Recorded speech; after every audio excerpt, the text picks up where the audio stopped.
Hi everyone, and welcome to another Ready to Ride Pilates session. We're going to be doing a really nice gentle upper body session today, so this is great if you are new to Pilates, a little bit rusty, or if you just need a quiet, easy session to keep yourself ticking over. I hope you can see me okay. The sun has suddenly decided it's coming out, so fingers crossed you can see me alright. But let us get going, and I would like you to check that you've got that nice light head and the elastic spine drawing you up tall. Your shoulders are relaxed and open. You're breathing into the base of your lungs. Your pelvic floor is onto floor 3 and you've got equal weight into both feet. And we're going to start with your shoulder rolls. So some nice big rolls up, back and down. This is such a good exercise for just getting everything moving and releasing any tension that's built up. If you've been driving, sat at the computer, whatever it is, it's a great way of just getting things on the move and stop things from being really rigid. Okay, then soften your knees, pop your hands together, push your hands forwards, stretch between your shoulder blades and then reach up to the ceiling for a good big stretch upwards. And then bring your hands back down and again push forwards and up for a good big stretch. And down, and we're going to do one more just like that. So again, push forwards and reach up, elongate your sides and bring your arms back down. We're going to go to the end of your mat to do your roll down. So if you can have your feet together, your knees soft and your hands on the front of your thighs. Bring your chin into your chest, and as you slide your hands down, move every single vertebra in turn through your neck, between your shoulders, your low back, pelvis last of all for another breath in at the bottom. And then breathe out. Slide your hands back up, tuck down with your pelvis and uncurl each vertebrae one at a time through the whole of your spine, right up through your neck. Chin up last of all. And one more, chin into your chest. And this time curl up as tight as you can. Really concertina your whole body, pelvis last of all. Breathe in at the bottom. And as you breathe out, bend your knees. We're going down onto your mat. And we're going to start off with your Swan Dive. So you need a little bit of a head rest if you've got one. Arms out to the side. At home I'd like you to be facing downwards. I'm just looking at you so that you can hear me a little bit better. So arms out, elbows bent to 90 degrees. Shoulder blades back and down. Tummy away from the puddle of water and your pelvic floor onto floor 3. And then you're going to lift the whole of your head and neck together. So keeping that movement really small. Keep your arms onto the floor, and it's just your head and neck. Watch that you're not being tempted to look ahead, like so. You're looking straight down the whole time. Keep your tummy just away from the floor, pelvic floor onto floor 3, and keep your breathing really regular. Don't try and make the movement too big. Smaller is quite often better. Keep checking shoulder blades back and down, tummy away from the puddle, pelvic floor onto floor 3. And we're going to move on to doing your breaststroke. So for this one, you want your arms down by your sides. Again, shoulder blades back and down, tummy away from that puddle of water, pelvic floor onto floor 3. And this time we're going to start just by floating your hands off the floor and reaching for your toes, and then resting back down. So check shoulder blades, tummy and pelvic floor, then it's float, reach and rest back down. Again, if you're doing this at home, try to keep your face facing your mat. I'm looking at you so you can hear me just a wee bit better. So it's float, reach and stretch, keeping those shoulder blades back and down so you're really working those upper back shoulder muscles. Tummy staying in neutral, otherwise what you'll find as you start to do this, if your tummy starts to dip, so keep that tummy in neutral. It's all about your upper back. Don't forget to breathe as well. Okay, then we're going to move on to your hundreds. So it's the same starting position, and you've got a choice of 2 really for how you want to work this one. Once again, shoulder blades back and down, tummy away from the puddle, pelvic floor onto floor 3, and you're going to pat imaginary puddles of water by your side, moving from your shoulders, keeping those shoulder blades back and down. That's your stability for your contact there around your shoulder blades. And you can stay in this position or if you've got the space, my hands might disappear off the screen, bring your arms out and bring them back in. So you can choose which version you want to do, but whichever one you're doing, move from your shoulders, not from your wrists or your fingertips. It's all about strength around your upper back and shoulders, whichever version you're doing. So keep your shoulder blades back and down, tummy away from the puddle of water. Mine was just sinking a little bit. Pelvic floor onto floor 3. And also don't forget to breathe, so keep your breathing really, really regular. You may be starting to get a little bit tired. Don't worry, just see if we can do a few more.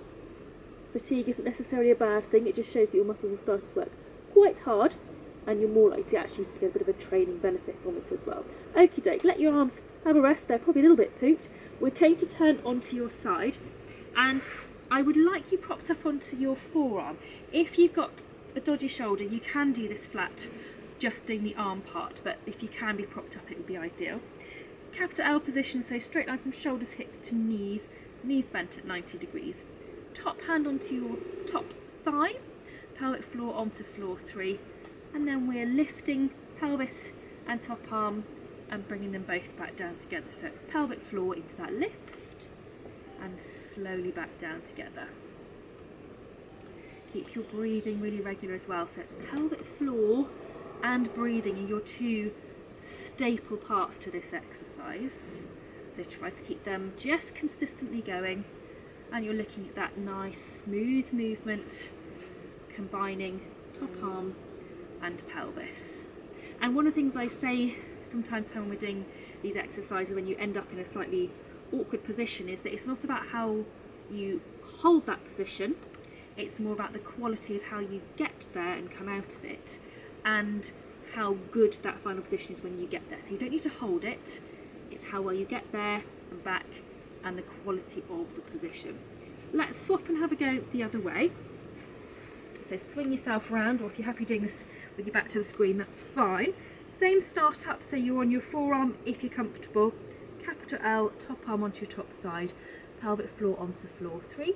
And once again, we're synchronizing that lift and lower. So going back to what I was saying about the quality, you don't need to be able to hold this position for 20 seconds. That's static. That's not really going to achieve anything when you think about what a dynamic sport riding is. But you do want to make sure that you can get there and back really well, and that that final position is really good. It's a bit like any movement you're trying to do on the flat with your horse or over a fence. You want it to be good. You don't have to be able to hold it for hours. You just want it to be good quality. Don't forget to breathe and keep your pelvic floor onto floor 3 all the way through as well.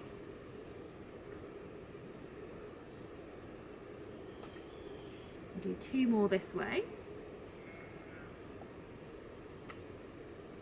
Okie doke. We're now going to go onto your hands and knees.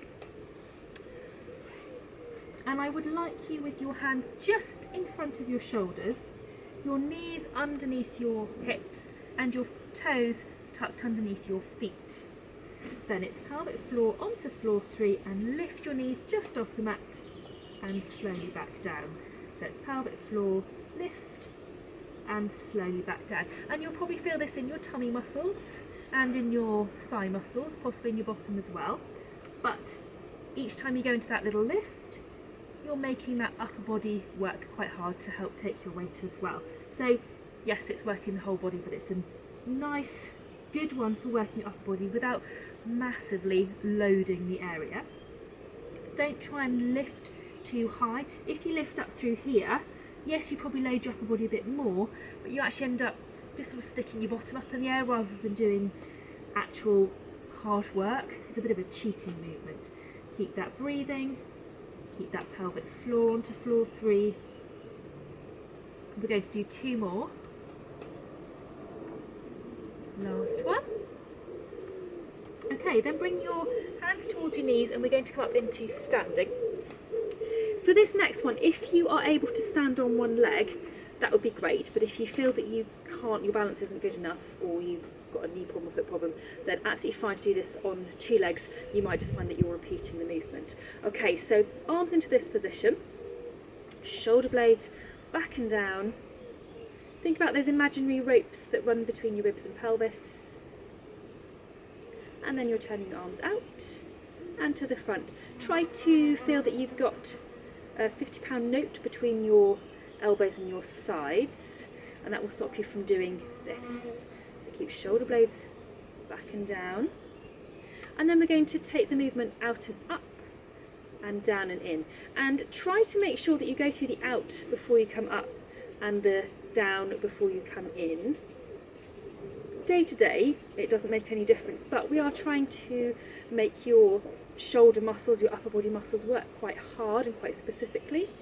And it's a bit like when you're doing a downward transition in the saddle, you want to make sure it's a good quality one and that you're not skipping bits and missing bits out. You want to do it really nicely and make sure you do it really correctly. Let's swap and have a go on the other side. So again, shoulder blades back and down and into those turns. Keeping your elbows into your sides. Shoulder blades staying down. And then we'll see for the next one if you can go out and up and down and in. Again, you're trying to make sure you make that movement quite specific so you get both the parts on the way up and on the way down. Really working your shoulder muscles a little bit harder, much more specifically. It's much better for your control. Don't forget to breathe as well. If you're finding this quite hard for your balance particularly, don't forget to breathe. We're going to do one more.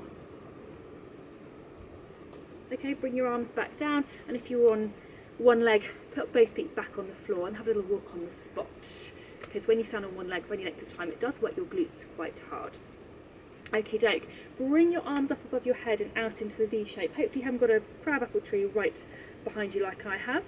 And then you're going to take your arms out behind you so you stretch down through your front. And then bring your hands back up. And then again, take your arms behind, stretch down through your front. And then bring your hands back up. And we'll do one more. So arms behind, stretch down through your front. Bring your hands up and then bring them directly up above your head. Soften through your knees. And I'd like to reach out one side for a nice big breath in. And then breathe out. Then reach out the other side. Good big breath in. And reach out. Keep those knees really soft as you go into those reaches. Remember, the softer you are through your body, the much more elastic you are through your body. Last one. And then bring your arms back down by your side. Check your feet are equally underneath you, your knees are soft, head lights forward and shoulders back and down and relaxed. And we're going to finish there. So I hope you found that was either a nice introduction if you're new to all of this, or just a nice, quiet and easy session to do if you're a bit tired at the end of the day. Thank you so much for watching. I hope you found it a good session. Look after yourselves, and I will see you again very soon.